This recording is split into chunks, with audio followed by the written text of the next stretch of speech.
how to set up the basic foundation of your real estate investing business. That's today's video. Let's dive in. Hey there, I'm Clayton Morris. I'm the founder and president of Morris Invest. I'm a longtime real estate investor, and today we're going to talk about how to set up the basic groundwork, the foundation of your real estate business. I'm sure you've been reading and watching so many different videos and reading different books and listening to podcasts, and you're excited about getting started in real estate investing, or perhaps you have one or two properties already. Well, it's important to know that you should set up the foundations of an actual business in order to reap the tax benefits and the overall income benefits of owning rental real estate. So my wife and I, a number of years ago, got serious about real estate investing. And when we started Morris Invest, we started really laying the groundwork and putting all of these things in place in order to make sure that we knew where we were going. So today I want to talk about a number of steps that you should take in order to set yourself up for success. And let's start with number one. Number one is, I know it seems simple and you're probably saying, yeah, let's get to the meat, but it is so incredibly important. And I can't stress it enough. And I say it on a couple of videos because it is. It's know what your goals are. Number one, step one, know what your goals are and where you are going. Now, I have a really powerful free cheat sheet. It's called my Freedom Number Cheat Sheet. And it really is the foundation of everything I do.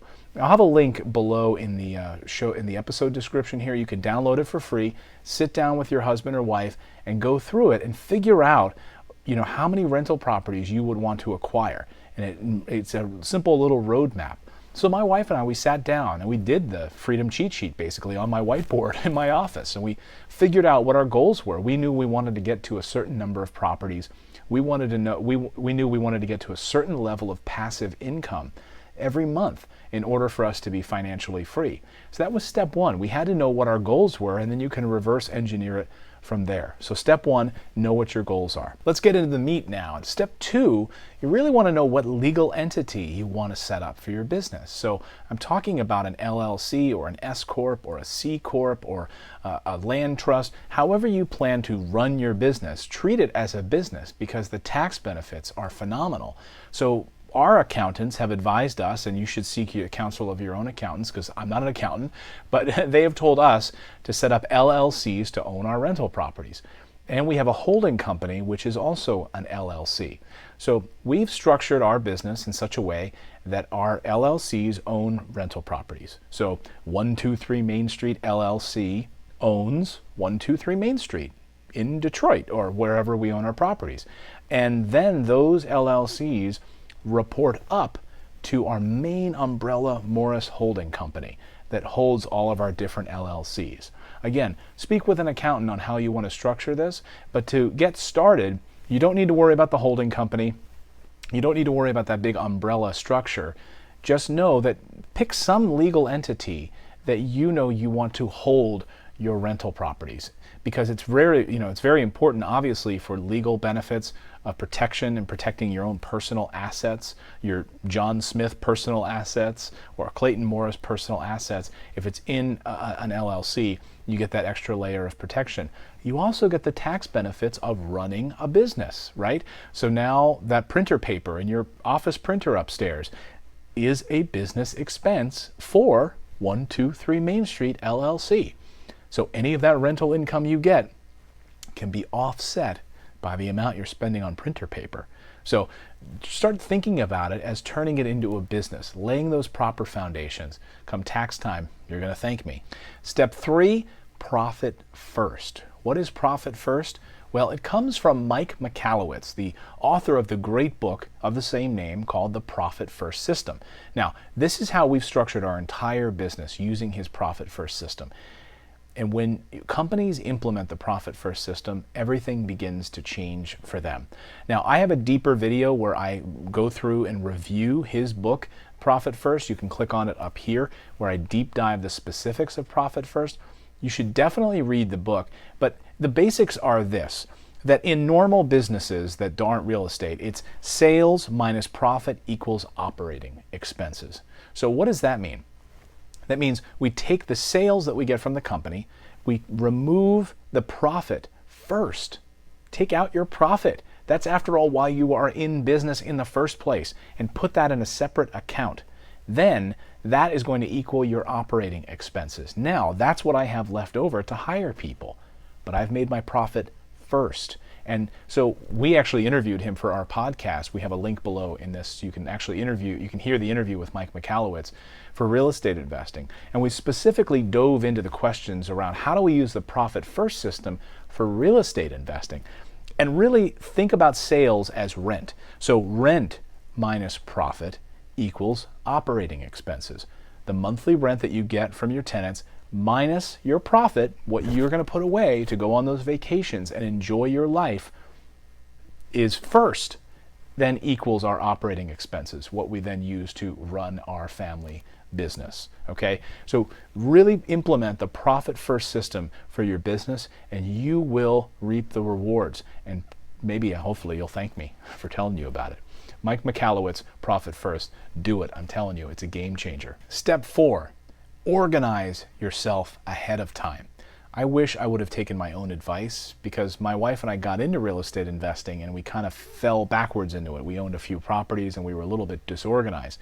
Then we got serious about it, got organized, and that's when everything changed. So get organized early. What does that mean? That means maybe setting up Dropbox, using Dropbox.com to hold your different leases or your different files, maybe using Google Sheets to keep track of your rent and expenses for each of your rental properties.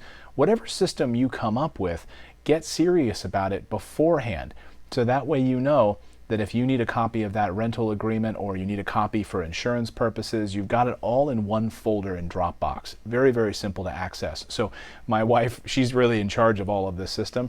She has multiple folders inside of our Dropbox for each different property. So 123 Main Street has its own folder, and inside of that folder is everything we need, broken down by subfolders, right? Insurance, tax information, all of those things. Maybe the Board of Health drives by and sends a violation letter because there's branches on the roof. All of those things go into that folder. Very important to keep organized, so come tax time, you're ready to go. Step 5 is never stop buying properties. I know this seems odd because you're just getting started, but the goal, if you know it, at the end of the day is to never stop buying real estate. Then you build this into your overall system from the beginning. Why do we say never stop buying real estate? Well, as a couple of really high-level real estate investors taught me a number of years ago, you start paying a lot more come tax time on the rental income that you receive if you are not offsetting it by purchasing more real estate. The expenses that come with owning real estate.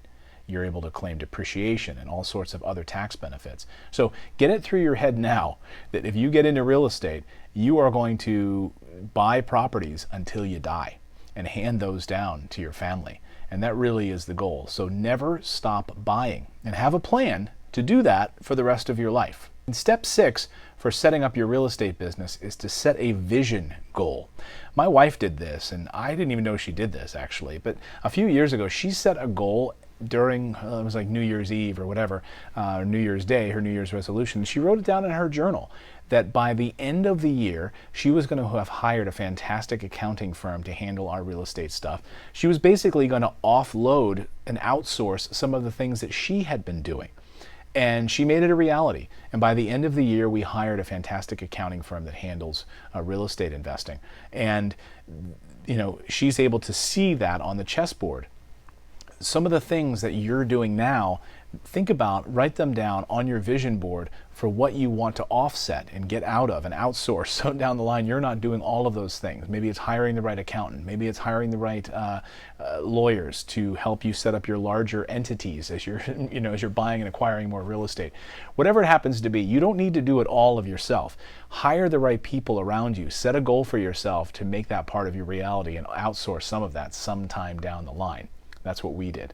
So there you go. There's 6 simple steps to help you start and structure your real estate investing business. I think these are 6 of the most important components to doing this. My wife and I sat down and we hashed all of these out. So if you have any suggestions or tips or strategies, I'd love to hear them. You can leave them in the comments thread below this video. Don't forget to subscribe because we publish multiple videos every week. Click the big subscribe button right there. We'll see you back here next time, everyone, with another video. I'm Clayton Morris. Go out there, take action, and become a real estate investor.